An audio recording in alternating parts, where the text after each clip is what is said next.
un poco más sobre lo que son las aceleraciones que están implicadas en este movimiento, ¿sí? Vamos a tener tres aceleraciones más precisamente. La aceleración total, la aceleración tangencial y la aceleración centrípeta, ¿sí? Son tres aceleraciones que manejamos en este tipo de movimiento, ¿sí? Estas aceleraciones van a ser variables y van a depender del instante en el que se esté manejando, ¿sí? En el gráfico de abajo está explicado cómo se lo graficaría. Entonces, en resumen, bueno, les voy a leer lo que dice aquí. La aceleración tangencial se trata de la magnitud que vincula la variación de la rapidez con respecto al tiempo. Sí, por ejemplo, en el caso de un coche, la aceleración tangencial depende de cómo el conductor pisa el acelerador. Así, la aceleración tangencial es la que aumenta o disminuye la velocidad con la que se desplaza el vehículo. Entonces, la aceleración tangencial va a estar directamente relacionada el, con la rapidez que tenga el objeto, el vehículo, la partícula en cada instante, ¿sí? Y la diferencia con la aceleración normal o la aceleración centrípeta, que es otra forma de nombrarla, simplemente va a ser perpendicular a este vector aceleración tangencial. Entonces, y siempre se va a dirigir hacia el centro de la trayectoria. Entonces, como ven en el gráfico que les estoy mostrando acá, tenemos que la aceleración tangencial, por ejemplo, está en un punto acá y la aceleración centrípeta va a ser perpendicular a este objeto. Entonces tendría aquí tangencial, acá centrípeta, hablando de vectores, ¿no? Y si en su defecto yo quisiera formar la aceleración total, tendría que va a ser la aceleración de la gravedad. Entonces, tenemos, como les indicaba hace un momento, que la aceleración total para este movimiento eh, va a ser la aceleración de la gravedad. Sí, va a ser la aceleración de la gravedad. Y en base a eso lo podría descomponer tanto en su componente en X y su componente en Y, que para este caso van a ser la aceleración tangencial y la aceleración centrípeta. Entonces, durante la trayectoria del movimiento parabólico voy a tener que estas aceleraciones van a ser variables, ¿sí? La única que se va a mantener constante siempre va a ser la gravedad. Entonces, siempre la gravedad va a ser constante. Y ahí les muestro una forma de hacer los respectivos cálculos, tanto de la aceleración tangencial como de la aceleración centrípeta o normal, ¿sí? En la parte de aquí. Entonces, por definición tengo que la aceleración tangencial va a ser igual a la aceleración multiplicada por el unitario de la velocidad y todo esto multiplicado por el unitario de la velocidad. Como ya les indiqué hace un momento, la aceleración total se va a descomponer en aceleración tangencial y aceleración centrípeta, hablando de componentes vectoriales. Y de ahí lo podría despejar la aceleración centrípeta o normal, que nos quedaría aceleración menos aceleración tangencial. Entonces, en lo que les estoy acá remarcando es una forma de calcular lo que es la aceleración tangencial y aceleración centrípeta. Entonces, como resumen, si yo les voy a hacer acá una trayectoria así cualquiera, una parábola cualquiera, y yo en cualquier punto que analice a la aceleración, por ejemplo, si lo analizo en este punto, yo tengo que la gravedad siempre va a estar dirigida hacia el centro del planeta. Entonces, tendría ahí la gravedad. Esta gravedad o esta aceleración de la gravedad va a estar formada por las componentes tanto tangencial como centrípeta. Entonces, lo que tendría es lo siguiente. La aceleración centrípeta, como les dije hace un momento, siempre se va a dirigir al centro de la trayectoria. Y la aceleración tangencial va a estar en la misma dirección que tendría la velocidad, ¿sí? Por lo tanto, lo tendría de esta manera. Y tendría la aceleración tangencial si quisiera hacerlo como gráfico. Entonces, miren, tendría que la gravedad se va a formar por estas dos componentes. Y esto se va a dar para todos los puntos en la trayectoria parabólica o en toda la parábola. Voy a tener un caso puntual en el punto de altura máxima, que por ejemplo les voy a poner acá. Entonces, en ese caso, mi aceleración total va a seguir siendo la misma, la gravedad. Pero para este caso yo no voy a tener, en este punto específico, no voy a tener aceleración tangencial, o la aceleración tangencial va a ser igual a cero. Solamente lo que tendría para este caso es aceleración centrípeta, ¿sí? Y aceleración tangencial igual a cero. Solo en ese punto, solo en ese instante, en el instante en que llegue a la altura máxima. Y de la misma manera tendría, como en el caso inicial, ya en el punto, en cualquier punto donde ya tenga un descenso. Entonces, si yo tengo un descenso, en cualquier punto voy a tener gravedad igual. Igual lo podría descomponer tanto por su componente tangencial, ¿sí? Su componente tangencial y su componente centrípeta. Entonces ahí tendría aceleración tangencial, aceleración centrípeta y de la misma manera gravedad. Esta va a estar compuesta de estos dos vectores. Entonces, como ven, en cualquier instante o cualquier punto de la trayectoria de la parábola, yo podría determinar estos vectores. Una forma de hacerlo puede ser como les estoy indicando en el círculo que les remarco ahí, aplicando esa fórmula, ¿sí? O también en algún caso que se les dé como dato. Y esto, como les digo, se lo va a ir aplicando en cada instante de la trayectoria de este proyectil, ¿sí? Y va a ser variable, ¿sí? Va a ser variable. Van a ir variando las componentes de la aceleración tangencial, así como de la aceleración centrípeta. Y tomar en cuenta el caso puntual que es en la altura máxima, que solo en ese punto la aceleración centrípeta es igual a la gravedad. Solo en ese punto. Y la aceleración tangencial además es cero. En los demás puntos no tenemos ese caso. ¿Sí? Ok, entonces, esta parte de aquí, lo que es aceleraciones, ya deberían haberlo copiado en sus cuadernos. Vamos a ver un ejemplo de aplicación. A ver, vamos a empezar con los casos más sencillos. Solo la mitad de la trayectoria. Es decir, que vamos a ver desde este ejemplo como les voy a indicar. Dice, desde lo alto de un edificio se dispara un proyectil con una velocidad de 12 metros por segundo. Determinar a los 5 segundos. La aceleración total, la posición del cuerpo, la distancia recorrida horizontal y verticalmente, la velocidad de la partícula y la aceleración tangencial y centrípeta. Entonces tengo acá varias cosas por resolver de este ejemplo que está aquí. Entonces, en base al gráfico que tenemos ahí, eso quiere decir que en una altura cualquiera, bueno, en este caso, una altura, no nos especifica qué altura, nos dice que se lanza el proyectil en dirección horizontal, por eso nada más nos dice 12i, y nos pide que determinemos en los 5 segundos todas esas cuestiones que están ahí. El literal A es muy sencillo, va a ser la gravedad, que es igual a menos 9,8 J metros sobre segundo al cuadrado. Esto les indico como teoría más que todo. En esta parte es como teoría, debido a que la aceleración total durante toda la trayectoria de un movimiento parabólico va a ser la aceleración de la gravedad. Entonces, la aceleración total no va a cambiar, vamos a mantenerla constante, la aceleración total. Las que sí van a ser variables van a ser la tangencial y la centrípeta. Entonces, para este punto, vamos a tener que literal A simplemente era un poco de criterio, un poco de la teoría que les acabo de indicar hace un momento. Ahora, necesito la posición del cuerpo a los 5 segundos, que es justamente lo que nos está mostrando en el gráfico, ¿sí? Tengo que el objeto sea desplazado cierta cantidad de, en su trayectoria tangencial, parabólica, y tendría que determinar cuál es esa posición, que es justamente como les está mencionando el punto ahí del gráfico. Entonces lo que voy a hacer es determinar cuál es esa posición, ¿sí? ¿Cuál es esa posición? Para eso lo que vamos a hacer acá es eh, calcular las coordenadas tanto en X como en Y. Podría ser esa una de las formas y lo podría representar en coordenadas rectangulares en función de sus vectores base, que esa sería una de las posibilidades. ¿Sí? Ahora, vamos a aplicar las fórmulas que les estaba mencionando hasta hace un momento. ¿Sí? Recuerden que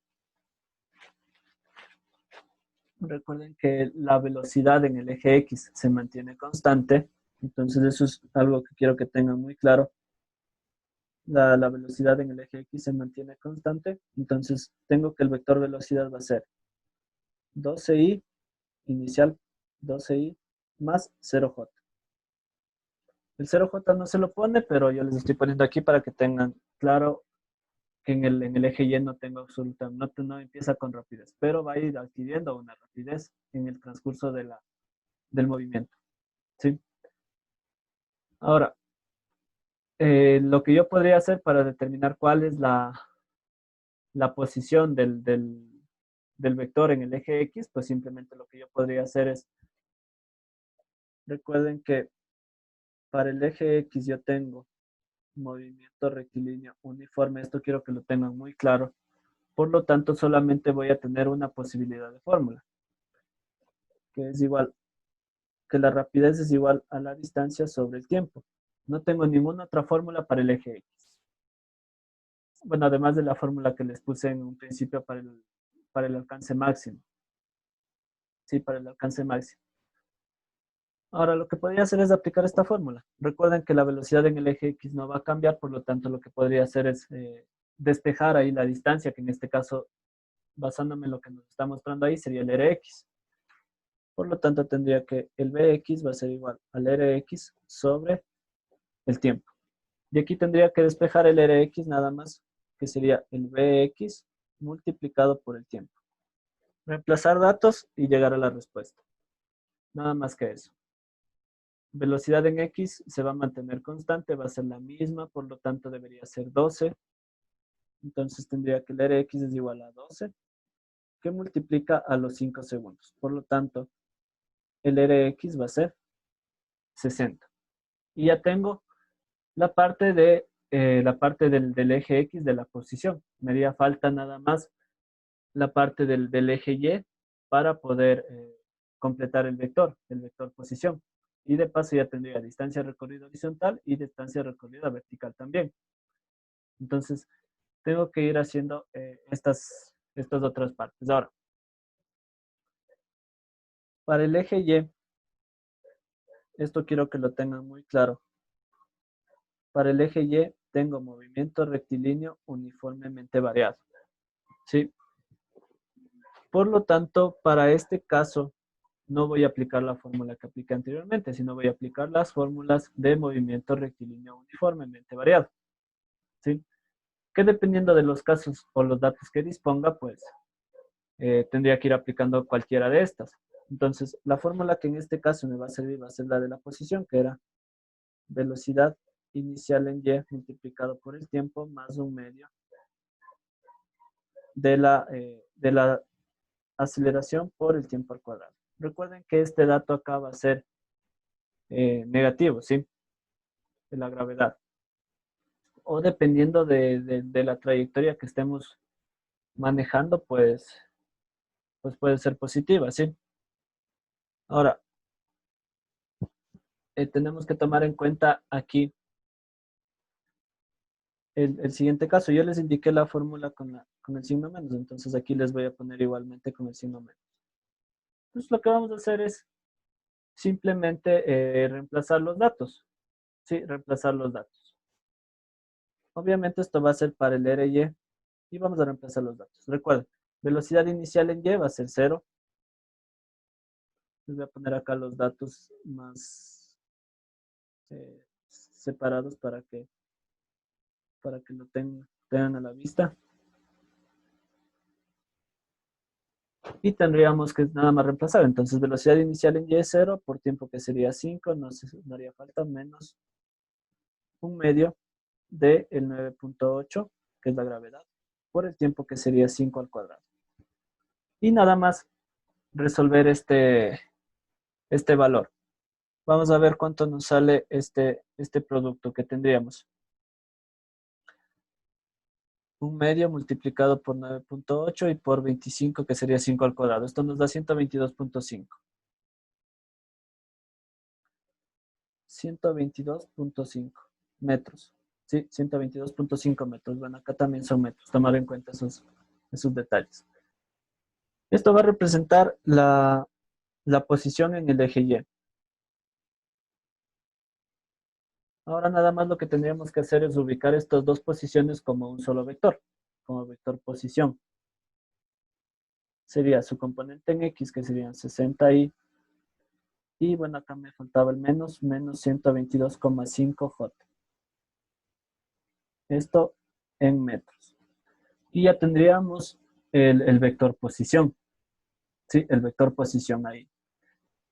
Tomen en cuenta que ¿por qué me sale negativo el valor de la posición en Y?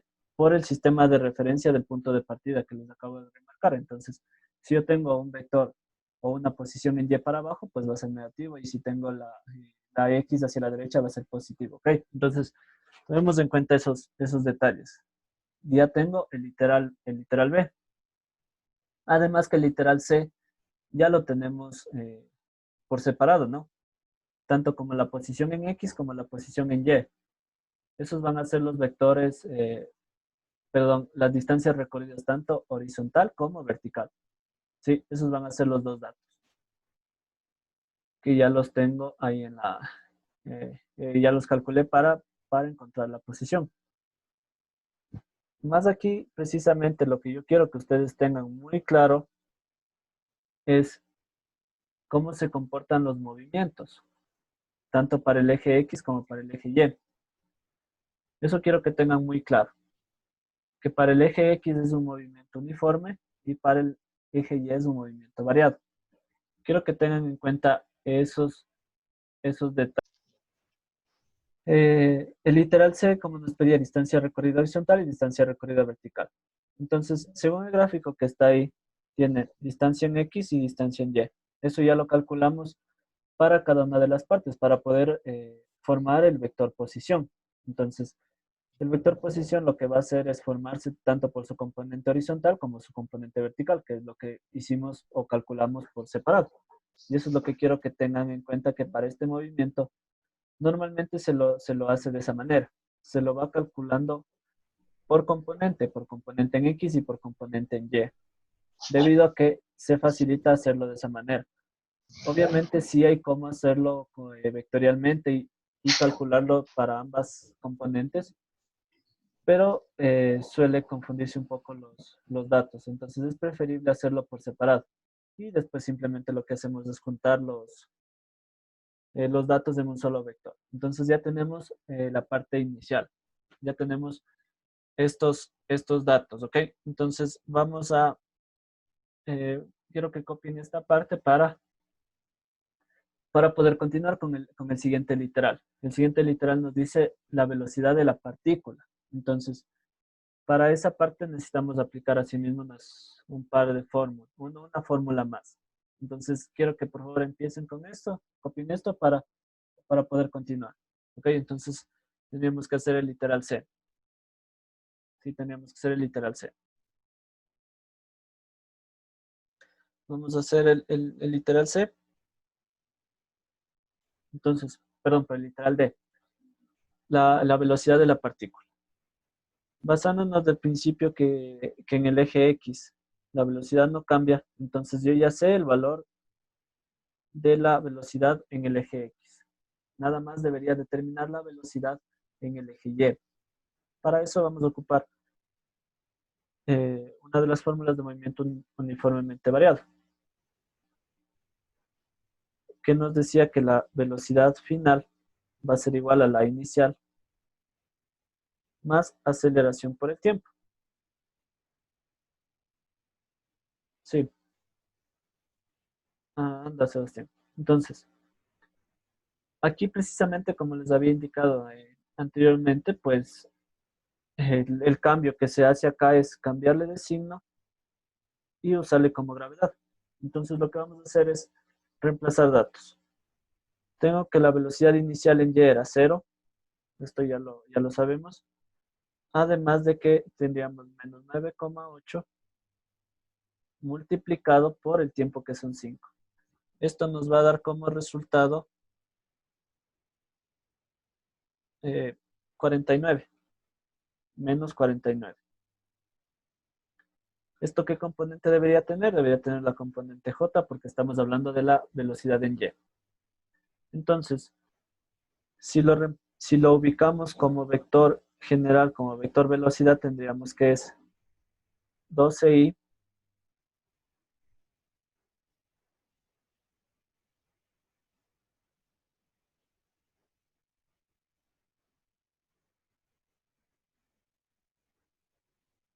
a ver, tendríamos que es 12i, les voy a poner acá arriba, que es 12i menos 49j. Estos serían metros por segundo. Entonces, pueden ver que es bastante evidente los datos que vamos sacando. Si componente en x del vector velocidad hacia la derecha y componente en y hacia abajo. Por lo tanto, tienen signo positivo y negativo respectivamente. ¿Sí? Y si yo quisiera calcular el módulo, pues simplemente lo que haría son los cálculos respectivos para eso, ¿no? Y de hecho lo necesito debido a que para la aceleración tangencial necesito ese dato. Entonces, vamos a ir haciendo de una vez eso. Entonces ya tengo el literal de, que simplemente como les dije, nuevamente les recalco esto. Varias veces les recalco esto para que tengan muy claro. Cuando hablamos de este tipo de movimiento, eje X, movimiento uniforme, eje Y, movimiento variado. Y se lo hace por separado los cálculos por facilidad, más que todo. Ahora, vamos a ver lo que sigue, que es la aceleración tangencial, que sería el literal E. Para el literal E necesitamos, recuerden que les indiqué una fórmula para la aceleración tangencial, que nos decía que tendríamos que multiplicar la, la aceleración total por el unitario de la velocidad y nuevamente por el unitario de la velocidad. Entonces, para eso necesitamos el unitario de la velocidad. Recuerden, ¿cómo calculábamos el unitario de un vector? Lo que vamos a hacer es dividir el vector entre su módulo. Para eso necesitamos el módulo de la velocidad. Tendríamos que calcular el módulo de la velocidad. Para el módulo de la velocidad vamos a aplicar lo que es el teorema de Pitágoras. Sí, entonces vamos a empezar por ahí. El módulo de la velocidad va a ser la raíz cuadrada, sería de 12 al cuadrado, más menos 49 elevado al cuadrado. Por lo tanto, esto nos va a dar como resultado, vamos a ver cuánto nos sale esto, tendríamos la raíz cuadrada de 12 al cuadrado y la suma entre 49 al cuadrado, que nos da como resultado 50.45. Entonces ese va a ser el módulo de la velocidad o la rapidez. 50.45 metros por segundo. Esa va a ser la rapidez de esta partícula en ese instante, ¿sí? A los 5 segundos. Y de ahí, bueno, lo que haríamos es calcular el unitario.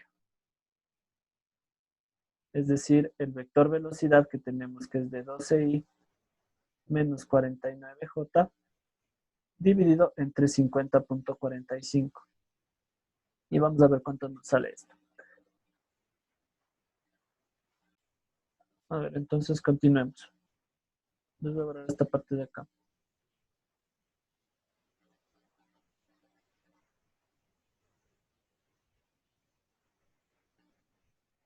No hay problema.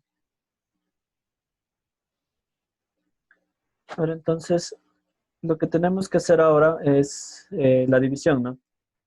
El unitario de la velocidad nos va a dar, al dividir cada componente para el módulo, sería 12 dividido para 50.45 en un principio, 12 dividido para 50.45, que nos da 0,24, 0,24 en i, y para el otro tendríamos 49 dividido entre 50.45.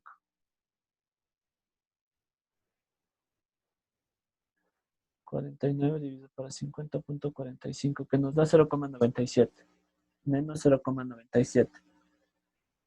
j. Este al ser unitario no tiene dimensiones, ¿ok? Y de ahí lo que vamos a hacer es ya aplicar la fórmula, nada más. Ya nos quedan el- los últimos pasos. Entonces, en un principio lo que vamos a hacer es multiplicar la aceleración por el unitario de la velocidad.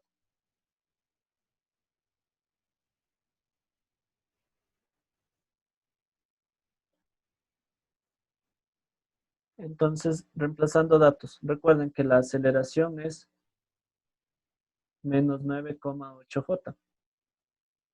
Entonces, simplemente lo que haríamos el producto entre estos dos vectores, el producto escalar, sería menos, les voy a poner 0 en i, menos 9,8 en j, multiplicado a el unitario, que lo calculamos hace un momento, que es 0,24 en i, y menos 0,97 en j. Entonces les voy haciendo paso a paso para que no se me pierdan en el cálculo. Y de paso les recuerdo, ¿cómo hacíamos un producto punto entre dos vectores? Íbamos multiplicando cada componente, i con i, j con j, y nos iba a salir un escalar. Entonces eso es lo que justamente vamos a hacer esto. Si multiplicamos 0 por 0,24 nos va a dar 0. Y de ahí tendríamos el otro que sería menos 9,8 multiplicado por 0,97.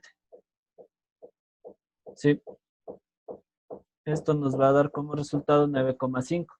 Si menos por menos nos va a dar más. Entonces tendríamos que esto es 9,5. Y para terminar, de una vez tenemos que la aceleración tangencial va a ser esto que acabamos de obtener multiplicado por el unitario. Entonces, tendríamos que la aceleración tangencial en este punto va a ser el 9,5 multiplicado por el 0,24 en i menos 0,97 en j. Aquí tenemos un producto de un escalar por un vector y ¿qué es lo que hacemos acá? Simplemente multiplicamos aplicando propiedad distributiva, ¿sí? Término a término. Sería el 9,5 multiplicado por el 0,24 que nos da 2,57. Esto para la componente i. Y en la componente j tendríamos el 9,5 multiplicado por 0,97 negativo, que nos va a dar menos 9,22. Esto para la componente j. Y ya tenemos la aceleración tangencial. Sí, al hacer esto ya tenemos la aceleración tangencial. Esta es una de las partes más... A ver, ya les reviso. Ya reviso el cálculo.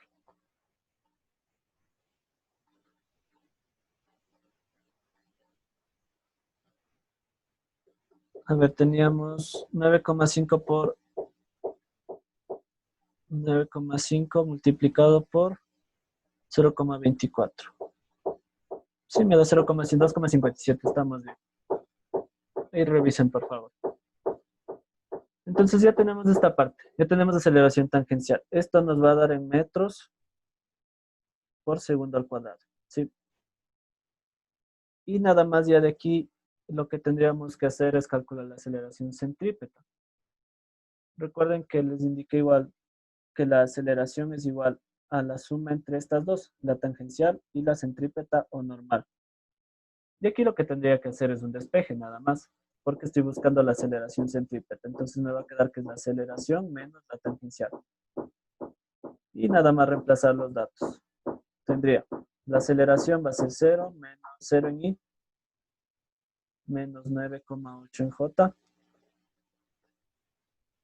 Y la aceleración tangencial tendría que es lo que acabamos de calcular, 2,57 en i y menos 9,22 en j.